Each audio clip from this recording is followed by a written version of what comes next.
बिस्मिल्लाहिर्रहमानिर्रहीम। अस्सलाम वालेकुम स्टूडेंट्स। तो आज की हमारी इस वीडियो का टॉपिक है resting membrane potential. Resting membrane potential कैसे अचीव होता है, इसकी कंट्रीब्यूटिंग फैक्टर्स क्या हैं, इसकी डेफिनेशन क्या है और इसकी बाकी की डिटेल क्या है, उसको आज हम देखेंगे।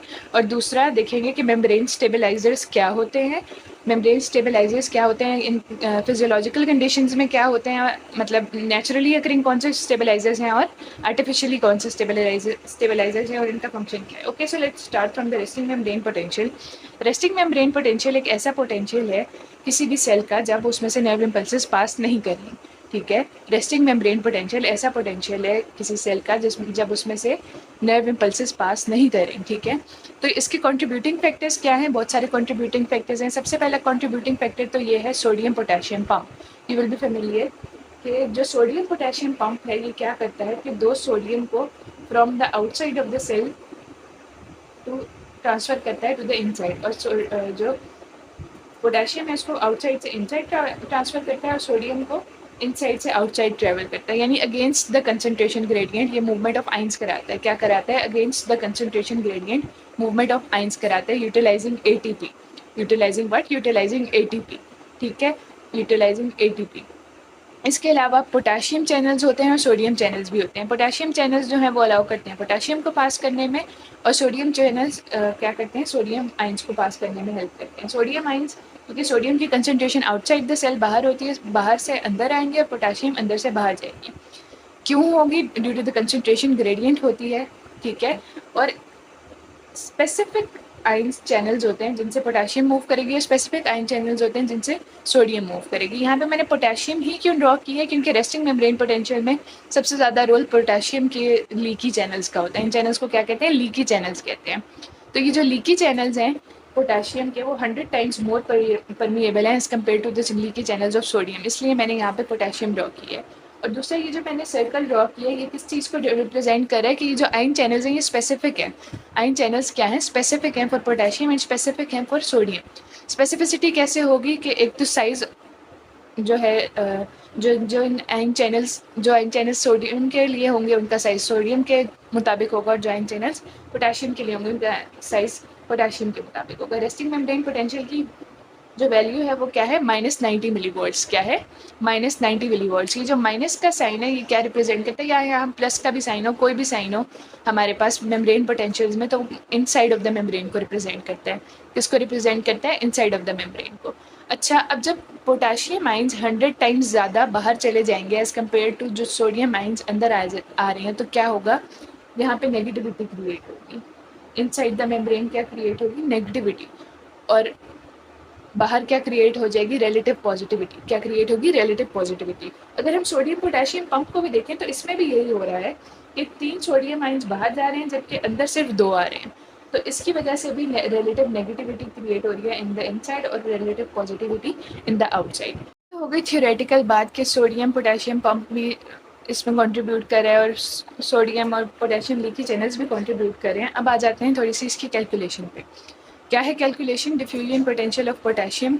अब क्योंकि जो इसके कंट्रीब्यूटिंग फैक्टर्स हैं उनके हम देखेंगे कि वो किस हद तक कंट्रीब्यूट करें, क्या करें, किस हद तक कंट्रीब्यूट कर रहे हैं। तो मैंने पहले भी बताया कि पोटेशियम सबसे ज़्यादा कंट्रीब्यूट करता है इन द रेस्टिंग मेम्ब्रेन पोटेंशियल। तो सबसे पहले हम पोटेशियम को देखते हैं। इसको कैसे कंट्रीब्यूटिंग फैक्टर निकालेंगे कि ये कंसंट्रेशन ग्रेडियंट निकालेंगे, basically concentration inside over outside. जो रेफरेंस है वो हमेशा हमने क्या रखना है? इनसाइड रखना है, इसलिए इनसाइड ऊपर और आउटसाइड नीचे। रेशो क्या बनती है? 35:1 बनती है। 35:1 concentration inside the cell over concentration outside the cell करें तो 35:1 बनती है। ठीक है, 142 मिली इक्विवेलेंट्स पर लीटर होता है इनसाइड, और बाहर कितना होता है? 4 मिली इक्विवेलेंट्स पर लीटर। ठीक है, तो इस तरह से अगर हम कैलकुलेट करें with the help of our equations तो पोटेशियम डिफ्यूजन पोटेंशियल बनता है -94 मिलीवोल्ट्स। नर्स्ड पोटेंशियल से कैलकुलेट करें तो कितना बनता है?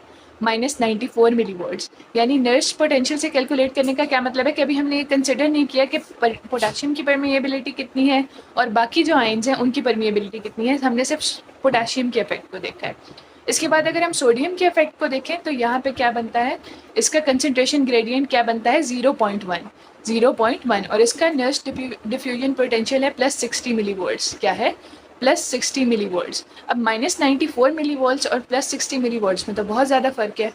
तो अब हम आ जाते हैं उस चीज़ की तरफ, परमिएबिलिटी की तरफ, कि जो पोटेशियम की परमिएबिलिटी है वो 100 टाइम्स ज़्यादा है as compared to the sodium. ठीक है, पोटेशियम की परमिएबिलिटी 100 टाइम्स ज़्यादा है, तो अगर जब हम परमिएबिलिटी को पुट करेंगे तो कौन सी इक्वेशन आ जाएगी? गोल्डमैन्स इक्वेशन।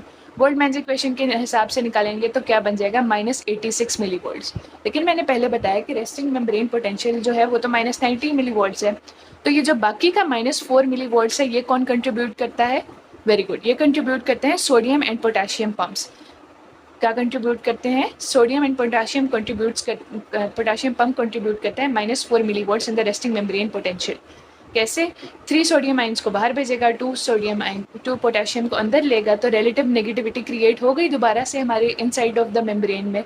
इस तरह से क्या होगा कि फिर से जो है -4 मिली वोल्ट्स का इजाफा हो जाएगा, और वो कैलकुलेट करेंगे तो -90 मिली वोल्ट्स रेस्टिंग मेम्ब्रेन पोटेंशियल बन जाएगा।